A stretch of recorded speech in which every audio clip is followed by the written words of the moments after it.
Bismillahirrahmanirrahim. Assalamualaikum warahmatullahi wabarakatuh. Hai teman-teman semua, gimana kabarnya hari ini? Saya harap teman-teman yang lagi nonton video ini dalam keadaan sehat walafiat. Amin amin ya rabbal alamin. Perkenalkan, saya Nazliani Paneh.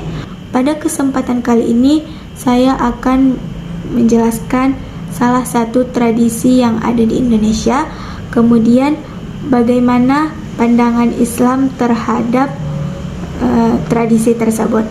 Seperti yang kita ketahui bersama bahwasanya Indonesia merupakan negara multikultural, yang artinya Indonesia terdiri dari berbagai macam suku, bangsa, ras, bahasa, dan budaya.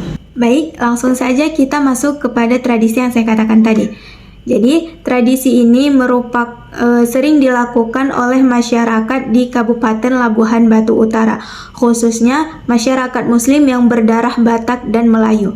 Biasanya tradisi ini disebut dengan endeng-endeng. Jadi, endeng-endeng ini merupakan tarian khas yang berasal dari Tapanuli Selatan.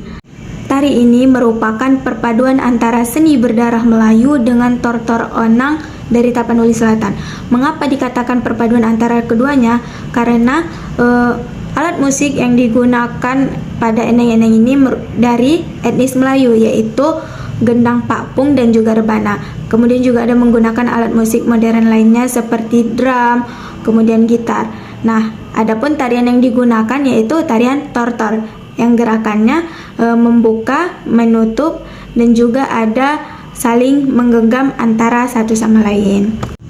Masuknya endeng-endeng ke Kabupaten Labuhan Batu Utara itu pada tahun 1980-an. Dan endeng-endeng ini hanya hype di beberapa kecamatan saja di Kabupaten Labuhan Batu Utara, yaitu Kecamatan 910, Merbau, Kolo Selatan, dan juga Ignatas. Tetapi tidak menutup kemungkinan bahwa ada kecamatan lain yang juga melakukan tradisi ini. Endeng-endeng ini biasanya dilakukan pada saat acara pesta, misalnya pesta khitanan, kemudian akikah, pesta perkawinan atau walimatul urus, dan pesta lain-lain. Nah, adapun makna dari endeng-endeng ini ialah sebagai ungkapan kegembiraan. Makanya ungkapan kegembiraan dan pergaulan. Makanya tadi endeng-endeng itu diadakan pada saat acara-acara pesta. Endeng-endeng biasanya dilakukan pada waktu malam hari setelah acara kenduri dan siang hari setelah acara upah-upah. Nah, endeng-endeng bisa dilakukan di dua waktu tersebut, malam dan siang hari, atau boleh juga di antara salah satu waktu tersebut. Nah, setelah tadi saya sudah menjelaskan mengenai apa itu endeng-endeng, kemudian bagaimana sejarahnya, selanjutnya mari kita menyaksikan bagaimana sih tradisi endeng-endeng itu, kemudian apa saja sih makna-makna yang terkandung dalam gerakan endeng-endeng tersebut. Oke, langsung saja kita simak video berikut ini. Nah, bisa kita lihat sama-sama bahwasanya di video tersebut ada dua orang yang sedang menortor dan membawa bunga. Nah, jadi teman-teman, dalam endeng-endeng itu ada strukturnya. Jadi urutan menortornya itu berdasarkan dalihan Natolo atau sistem kekerabatan yang ada dalam keluarga Batak. Jadi yang pertama kali menortor itu adalah suhud. Nah, suhud ini merupakan kerabat atau keluarga dari ayah mempelai wanita. Nah, jadi bisa kita lihat juga di situ MC memanggilkan nama-nama. Nah, jadi nanti MC lah yang mengatur jalannya endeng-endeng ini. Jadi siapa yang menortor selanjutnya dipanggilkan oleh MC. Nah, jadi kita lihat juga bahwasanya tadi dua orang yang pertama kali itu membawa bunga karena sebagai penyambut tamu juga. Nah, jadi ini yang menortor masih kerabat suhud ya teman-teman. Nah, jadi adapun makna dari menortor yang genggaman tangan ini ialah bahwasanya apabila terjadi sesuatu tetaplah saling menggenggam antara satu sama lain. antara kerabat. Tetaplah menjalin silaturahmi. Adapun makna dari gerakan endeng-endeng ini ialah yang mana anggota tortor membentuk lingkaran dan kemudian saling menggenggam tangan satu sama lain. Kemudian pengantin berada di tengah-tengah dan anggota tortor mengelilingi pengantin. Adapun maknanya ialah apabila terjadi sesuatu atau badai di dalam rumah tangga mantin perempuan dan lelaki, maka ingatlah bahwasanya masih banyak orang baik yang ada di sekelilingmu.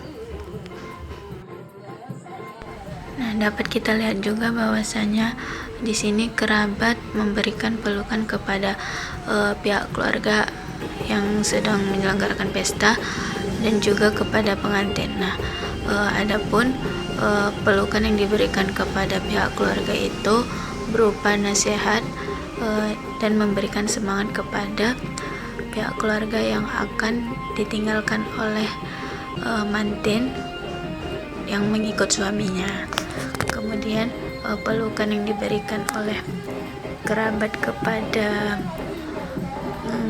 mantin perempuan ataupun laki-laki itu berupa nasihat rumah tangga. Nah, kemudian setiap anggota yang menortor, kerabat-kerabat yang menortor itu memberikan hadiah kepada pengantin ataupun pihak keluarga yang melaksanakan pesta. Hadiahnya dapat berupa kado, uang, ataupun kain. Adapun makna dari pemberian hadiah ini ialah bahwa kerabat-kerabat tersebut ikut berbahagia dalam acara pesta tersebut. Instrumen lagu yang digunakan pada saat endeng-endeng ini bukan lagu-lagu yang sembarangan, tetapi lagu yang memiliki makna-makna tertentu. Makanya seperti yang kita lihat tadi, ada yang menangis, itu karena pembawaan suasana dan juga karena makna yang terkandung di dalam lagu-lagu tersebut. Nah, jadi rangkaiannya yang pertama kali menortor itu adalah suhud. Di jam pertama itu suhud, kemudian di jam kedua adalah hula-hula, kemudian di jam ketiga anak boru, kemudian di jam keempat kerabat ataupun rekan kerja pengantin. Nah, itulah tadi cuplikan video tradisi endeng-endeng yang ada di Labuhan Batu Utara. Di situ saya hanya menampilkan secara singkat saja karena kalau menampilkan secara keseluruhan itu ada 4 jam ya teman-teman. Jadi bakal panjang banget. Jadi saya hanya menampilkan cuplikannya saja. Nah, selanjutnya bagaimana sih pandangan syariat Islam terhadap tradisi endeng-endeng ini? Nah, tradisi endeng-endeng ini bertentangan dengan syariat agama Islam. Mengapa demikian? Karena pada saat acara tortor terjadi yang namanya campur baur antara lelaki dan perempuan yang bukan mahramnya, atau yang biasa kita kenal dengan sebutan ikhtilat. Nah, pada saat tortor ini besar kemungkinan akan terjadi bersentuhnya wanita dengan lelaki yang bukan mahramnya, kemudian juga ada interaksi dan lain-lain. Sementara Allah Subhanahu wa taala berfirman di dalam Quran surah An-Nur ayat 32 yang intinya ialah hendaklah kalian menahan pandangan, kemudian menjaga kemaluan, menutup aurat, kewajiban berkerudung, tidak menampakkan perhiasan kecuali kepada mahram. Nah, jadi di sini Allah memerintahkan kepada wanita, khususnya kepada wanita, untuk menjaga kehormatan diri dalam pergaulan. Adapun alternatif solusi agar endeng-endeng ini tetap dapat dijalankan tetapi tidak melanggar syariat Islam ialah pada saat dilaksanakannya acara endeng-endeng, antara wanita dan pria itu dapat dipisahkan. Jadi bisa diberi semacam tabir atau tirai yang berfungsi sebagai pemisah antara kaum lelaki dan kaum perempuan, sehingga tidak terjadi yang namanya campur baur antara lelaki dan perempuan yang bukan mahram.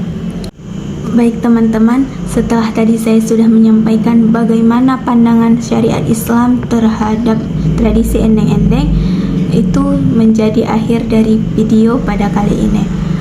Kepada Bapak, Ibu, teman-teman, saudara, sahabat yang telah menonton video saya hingga akhir, saya ucapkan terima kasih yang sebesar-besarnya. Apabila terdapat kesalahan dalam penyampaian tentang tradisi endeng-endeng ini, saya mohon maaf. Mungkin ini saja yang dapat saya sampaikan. Saya tutup dengan mengucapkan lafaz hamdalah, alhamdulillahirrabbilalamin, wassalamualaikum warahmatullahi wabarakatuh. Sampai jumpa teman-teman, jangan lupa nantikan video berikutnya ya.